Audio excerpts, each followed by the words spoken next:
Olá a todos, bem-vindos ao Arte Matemática, eu sou o Nicolas e nesse mais novo vídeo da nossa série sobre cálculo integral, eu vou apresentar uma noção para vocês que vai ser uma noção muito importante para o futuro, tá? É uma noção que é a base de tudo um setor da matemática que a gente chama teoria da medida, ok? Então tudo que quando a gente começar a utilizar análise para probabilidades, estatísticas, etc., tudo entra no domínio da teoria da medida e tudo é baseado sobre essa noção de convergência absoluta. Ok? Então, antes de falar por si só da convergência absoluta, que vocês vão ver que é uma noção um pouquinho mais simples do que os teoremas que a gente usa para justificar ela, tá? A gente precisa, infelizmente, falar um pouquinho sobre esses teoremas para justificar a convergência absoluta, ok? Então, o primeiro ponto que eu gostaria de falar para vocês, e vai ser um ponto que eu não vou demonstrar no vídeo de hoje, porque eu ainda não comecei a falar para vocês sobre sequências bem definidas, né? Mas vocês entendem naturalmente o que é uma sequência, vocês já viram isso um pouquinho no ensino médio, com certeza, né? Tudo que é progressão aritmética, progressão geométrica, isso tudo são sequências, né? Que são famílias indexadas por números naturais. Então, a gente consegue entender que a gente pode caracterizar limites com sequências, é o que a gente chama de caracterização sequencial. Então, é isso, literalmente isso que eu vou fazer. Por que que eu vou fazer isso? Porque eu vou justificar um critério de convergência, que se chama critério de Cauchy, né? E com esse critério de Cauchy, a gente vai justificar a convergência absoluta. Então, realmente vai ser um vídeo um pouquinho mais denso, um pouquinho mais complicado, mas não tão longo. Então, primeiramente, eu vou fazer a caracterização sequencial da convergência de integrais. Então, no último vídeo, a gente viu que a convergência de integrais, tudo se baseia na existência do limite, de um limite superior ou inferior da integral, né, para ver se ele existe, né? Então, o que a gente fala que a integral é convergente. E, como tudo em limite, a gente pode caracterizar com sequências, ok? Então, o que eu tinha dito no vídeo anterior é que a integral de ax com x sendo um valor real ou mais infinito, portanto que f de t não seja definida em x, ela vai ser convergente, né, se o limite existir. E como é que a gente faz isso para sequências? A gente diz que para toda sequência xn, tal que o limite xn igual a x, ok? Então a gente constrói um monte de subsequências de x, então pode ser x1, x2, x3, etc, né? E fazer esses n's tenderem a mais infinito, eles vão tender a esse x, que é vamos dizer, o valor principal. A gente quer que com todas essas subsequências, o nosso grande f de xn seja convergente, ou seja, que todas as subsequências integrais dessa grande integral sejam convergentes. O que a gente quer dizer com isso? A gente quer dizer que para uma função ser convergente, a gente quer que várias sequências construídas a partir dessa função, então as sequências que formam essa função inteira também sejam convergentes, né? Se uma for divergente, tudo vai ser divergente, né? E com essa caracterização sequencial, a gente define que a integral bem definida de f de t dt, né? Então uma integral localmente definida, vai ser igual ao limite, quando eu entendi a mais infinito, dessa subsequência integral aqui. Essa subsequência integral sendo definida com essas subsequências de xn. Beleza? Então, intuitivamente a gente pode entender o que é tudo isso. Obviamente, eu não estou demonstrando para vocês, eu não estou explicando 100%, mas o que eu quero. Por que eu estou falando isso? Porque eu vou utilizar essa caracterização sequencial, que a gente ainda vai ver no futuro, então fiquem tranquilos com isso. Então, agora eu vou apresentar para vocês o critério de Cauchy, que é o critério que a gente vai utilizar para demonstrar a nossa absoluta convergência. Mais uma vez, esse critério eu não vou demonstrar porque a gente precisa da noção de sequências de Cauchy, tá? Então eu vou fazer um vídeo disso à parte na hora que eu falar sobre sequências, que vai vir no futuro. Mas a gente precisa dele para entender a absoluta convergência. E eu quero muito que vocês entendam a absoluta convergência, porque vai ser algo bem importante, e é bem importante vocês aprenderem isso o mais cedo possível. Ok? Então o critério de Cauchy diz o seguinte: para que essa função seja convergente, tá? Então, um critério de convergência para integrais generalizadas, a gente considera um epsilon estritamente superior a zero, né? Tal que existe um valor que, essa letra grega que é o que, um valor que depende desse epsilon, né? Tal que temos dois valores reais, que eu chamo de Q1 e Q2, né, que pertencem aos reais, tal que esse valor que depende de epsilon vai ser inferior estrito a Q1, que é inferior estrito a Q2, então esse inferior, então Q1 é o limite inferior, Q2 é o limite superior, então obviamente essa desigualdade vocês entendem. Eles têm que ser menor do que x, porque a gente quer que eles converjam até x, então que eles vão chegar até x, então eles têm que ser inferiores a x. E esse valor que depende de epsilon, esse Q epsilon, ele tem que ser muito, muito, muito, muito pequeno. Porque como a noção de limite, a gente quer apertar a função, né, e minimizar o erro.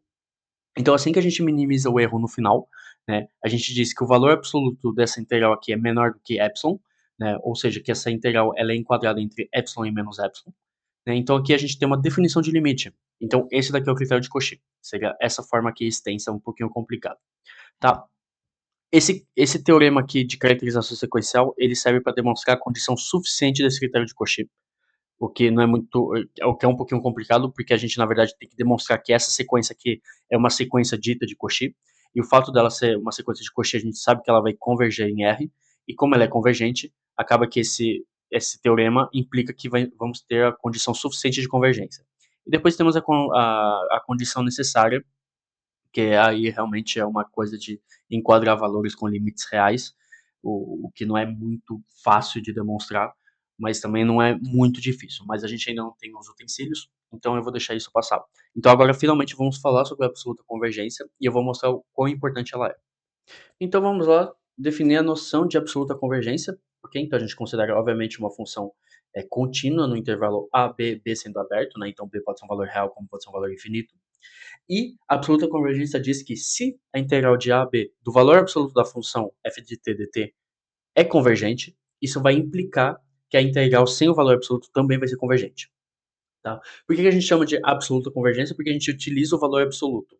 E também não só isso, é que ele implica uma convergência simples. Ok? Então, se vocês demonstrarem que o valor absoluto da função é convergente, vocês já conseguem demonstrar que a função sem o valor absoluto é convergente. Então, quando a gente fala de absoluto, é porque ele domina, ele acaba transferindo essa noção de convergência para a função simples. Ok? Obviamente, a recíproca não é verdade. Se vocês demonstrarem que a função sem valor absoluto é convergente, não necessariamente a função com valor absoluto vai ser convergente. É por isso que muitas vezes vocês vão achar esse tipo de integral que a gente fala de absoluta convergência, né? Então ela é absolutamente convergente. E essa daqui vocês podem achar a noção de semiconvergência. Eu gosto de falar convergência simples, porque semiconvergência a gente não entende, né? Ou uma função é convergente ou ela não é, mas muitos livros dizem semiconvergente. Ok? Então vocês podem encontrar essa escrita também. Então vamos demonstrar essa implicação, e para demonstrar essa implicação a gente vai utilizar, obviamente, o critério de Cauchy, que é a noção meio complicada que eu apresentei no começo. Ok? Então, na verdade, a ideia aqui é a gente vai utilizar duas vezes a condição de Cauchy, né? Uma primeira vai ser na condição necessária dela e depois numa condição suficiente. Como a gente vai achar uma condição necessária e suficiente, a gente vai demonstrar o teorema utilizando esse critério de Cauchy. Então, vamos lá. Então, a gente vai considerar, obviamente, um epsilon estritamente positivo. Ok? Então, vai ser uma demonstração meio complicada caso vocês não conheçam o critério, mas vai ficar necessário, e assim que a gente conseguir aprender esse critério, a gente pode voltar nesse vídeo e aí a gente vai entender com mais calma. Então, a gente sabe, de acordo com o critério de Cauchy, então que temos a integral de a ômega de f de t dt, então obviamente em valor absoluto a função aqui, né? Se ela for convergente, então a gente considera que ela é convergente, ela satisfaz a condição de Cauchy, né? Que diz que se uma função respeita a condição, ela é convergente. Então, se ela for convergente, necessariamente ela respeita essa condição, né? Então, a gente pode dizer automaticamente que o fato que ela respeita essa condição, que existe um que de epsilon, então uma função que depende de epsilon, que pertence a esse intervalo a ômega sendo aberto, ok? Então, ômega pode ser um valor real ou pode ser infinito, tal que, então vamos ter para todo Q1, Q2 e Q, no caso para todo Q1, Q2 que pertence a R, vamos ter Q de epsilon, que vai ser estritamente inferior a Q1, que vai ser estritamente inferior a Q2, que vai ser estritamente inferior a ômega, tá? Então lembre-se, essa é o que eu escrevi aqui, o critério de Cauchy, exatamente aqui, em vez de x eu estou utilizando ômega, né? Então isso daqui vai implicar que vamos ter a integral de Q1 a Q2, do valor absoluto de f de t dt, que vai ser estritamente inferior a epsilon, porque ela respeita o critério de Cauchy. Ok? Então, a gente vai ter, pelo fato que vamos ter que epsilon, que é estritamente inferior a Q1, que é estritamente inferior a Q2, que é estritamente inferior a ômega, vamos ter, de acordo com a desigualdade triangular, que o valor absoluto da integral de Q1 a Q2 de f de t dt vai ser inferior ou igual à integral do valor absoluto, né? Então aqui eu estou utilizando a desigualdade triangular, que a gente já viu nessa série. Então Q1, Q2, valor absoluto de f de t dt. E como a gente viu que isso daqui respeita o critério de Cauchy, isso daqui vai ser estritamente inferior a epsilon, ok? Então, a gente acabou de demonstrar que essa função aqui também respeita o critério de Cauchy, ok? Então, como essa função aqui respeita o critério de Cauchy em valor absoluto, a gente pode tirar o valor absoluto, então a gente mostra que a integral de a ômega de f de t dt é convergente, porque ela respeita o critério de Cauchy. Beleza?